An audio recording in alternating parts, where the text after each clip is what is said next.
started here, I'm going to do a quick demo of how to draw a portrait, just a main contoured line drawing of a portrait, using the grid method.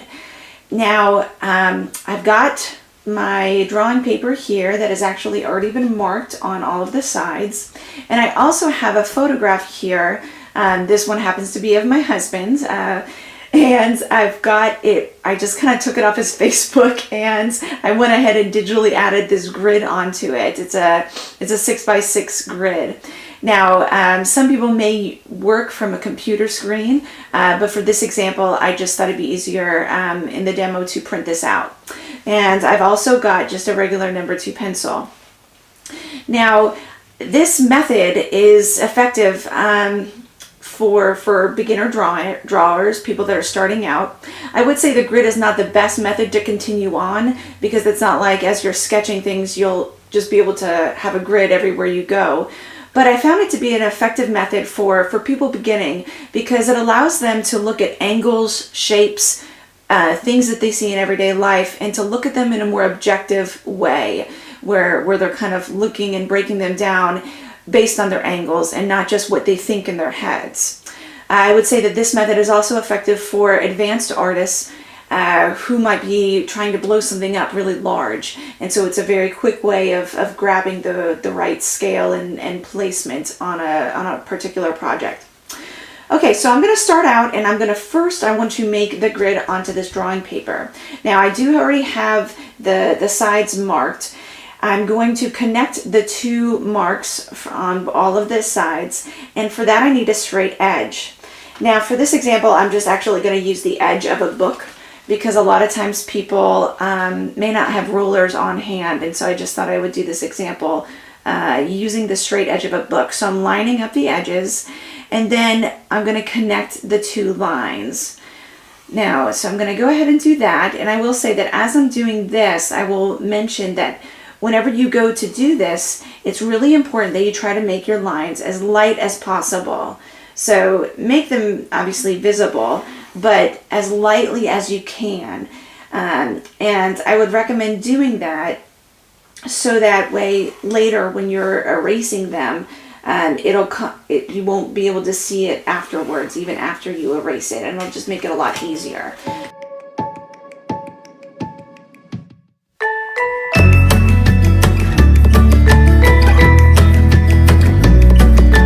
So because this is just a simple contoured line drawing, I think I'm going to just start with the basic outline of the face. And so I'm going to come up to this area right here. And one of the things that you have to ask yourself is this contour line here, I'm noticing that it goes about halfway up in this little square here, and then it kind of dips down to around this point right here.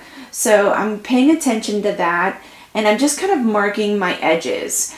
And I notice that this line then goes halfway into that square. And so for the beginning part, I'm actually just marking my little boundaries and kind of marking my the area in which I'll be working. The ear then comes into here, and it's just barely there on the surface. This shirt kind of comes across, okay? And then I'm kind of paying attention here. It goes a little bit above halfway. It does this, and about halfway in the middle, it meets there, does that. And so as you're working on the grid, one of the 2 big questions you ask is, where is the placement of this in the square? And you always want to kind of figure, okay, if this is halfway or to, downwards, or halfway towards the middle. So if this is halfway, where does that stand in conjunction? Some people find it helpful to make little mini grids inside of the grid if they're really struggling with the placement. So I notice it kind of meets right there. Kind of comes.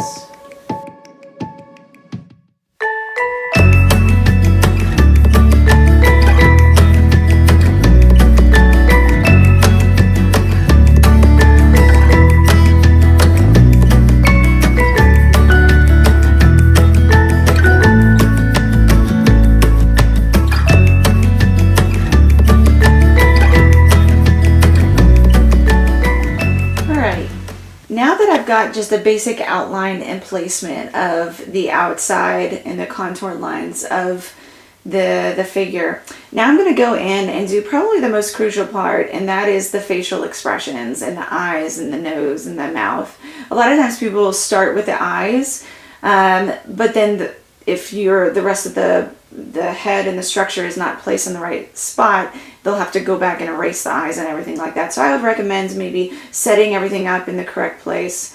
And so now what I'm going to do is go in with the eyes and the nose. But if you are a beginner to this and this is all very new to you, I would actually go ahead and recommend breaking up this section a little bit more. And so actually going in and wherever the most facial features are, like say this one, actually dividing it up again. You see how I put kind of a mini grid within that. And that's going to be very helpful because already it's telling me this eye right here goes right up to the halfway point, and it kind of comes over this way, and then it swings up around here, so that having that extra kind of dividing line is helpful in the placement of this eye and how it comes out over there.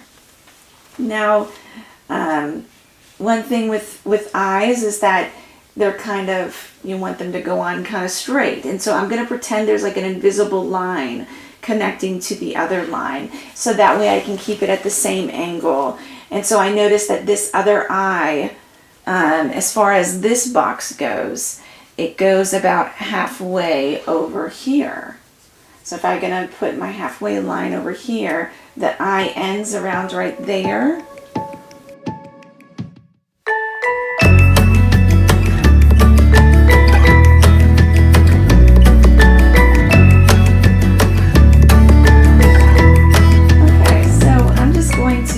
That's just a basic outline. Now I'm going to add just a little bit more of detail as far as the eyes and maybe a little bit more of the facial features.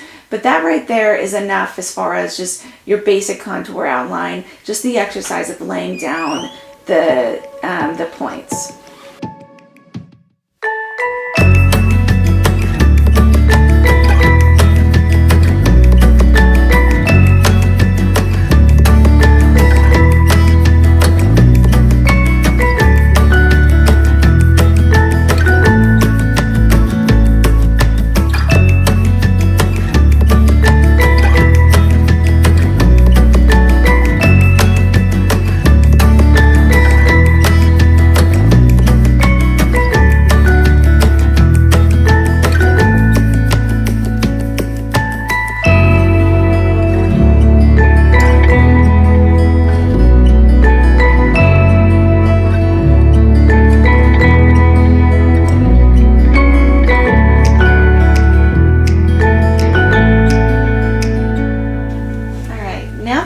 Just the basic contour and the basic drawing of it, I'm now at the step where I'm just going to go ahead and erase my grid lines.